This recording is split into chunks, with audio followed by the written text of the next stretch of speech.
Imagine a time when investing was both a dream and a deception. The year is 1720.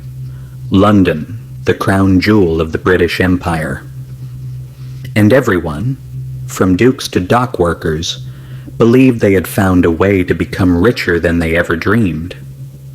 That dream was called the South Sea Company, and within just 1 year, while it was celebrated as the brightest financial revolution in history, it would turn into one of the greatest economic disasters and public nightmares the world had ever seen.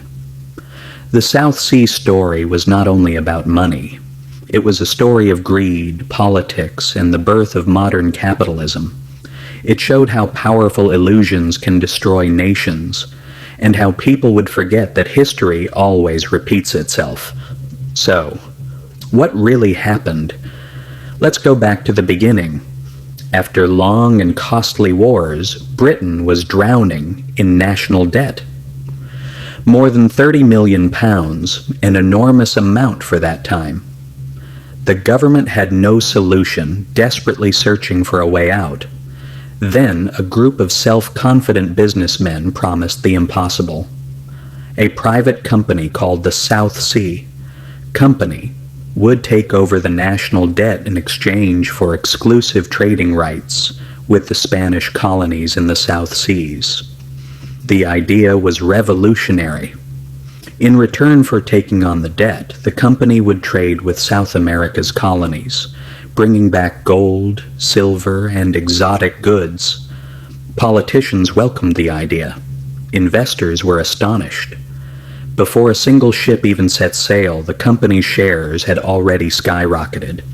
But here's the truly interesting part. That trade never actually happened. Britain and Spain were at war, meaning trade between them was impossible. The company's grand promises were nothing but a fairy tale.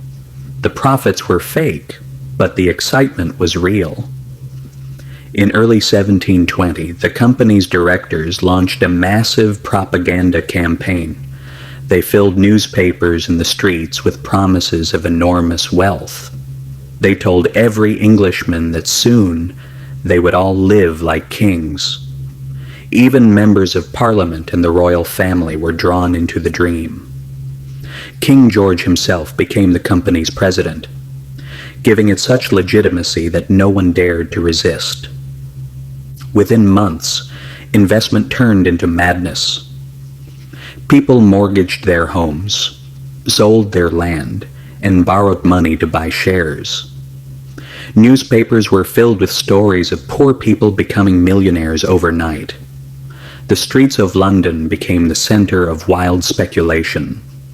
Absurd companies appeared for importing donkey milk, extracting sunlight from vegetables, and even one that simply claimed a company for carrying on an enterprise of great profit, but nobody shall know what it is. Everyone wanted to be rich, but no one stopped to question what was really happening. South Sea shares exploded, rising from £100 to £1,000 in just a few months. This was not investment, it was collective insanity. And like every madness, it would end in pain.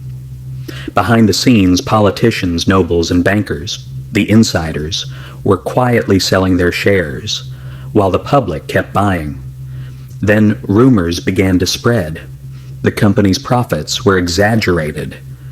Confidence started to crumble, and almost overnight, the bubble burst. By September 1720, shares had crashed back down to £150. Fortunes vanished in an instant. People who had looked rich on paper became poorer overnight. London was in chaos. Suicides, bankruptcies, and protests followed one another. The same politicians who had praised the company now turned to blaming each other. The government's investigation revealed the truth. Corruption, bribery, and insider trading on a scale never seen before. Many members of Parliament had secretly been given shares. Some of the richest men in England were exposed as fraudsters. The scandal shattered the nation's trust in its financial system for years. But in all this chaos, something important emerged. Out of this disaster, the foundations of modern financial systems were born. The British government introduced strict rules on stock trading, transparency, and accountability, many of which still exist today. The Bank of England gained more authority to revive the markets. And society, at least for a time, learned that easy money always comes with a heavy price. But the most fascinating part of this story is human nature itself. The emotions that inflated the South Sea bubble, greed and the dream of effortless wealth, still exist in our world today. You can see them in the dot-com bubble of the 2000s, the housing crisis of 2008, and the cryptomania of recent years. Technology changes, markets change, but people remain the same. Writer Charles Mackay once said, "Men go mad in herds, but they only recover their senses slowly and one by one." The South Sea bubble is solid proof of that, a lesson that shows just how thin the line is between optimism and madness. So the next time you see greed in a stock that rises for no reason, or an investment B, being marketed as a sure win, remember this. The same story happened 300 years ago. The names were different, but the greed was the same, and the ending was always the same. The South Sea Company sold dreams, claiming it would convert debt into gold, but those dreams vanished into the dusty pages of history. And this is the story of a forgotten bubble, how even England was deceived by a good story. If you enjoyed this tale of money's hidden history, don't forget to subscribe for more stories where finance and the past intersect. Because to understand the future of markets, we must first understand their past.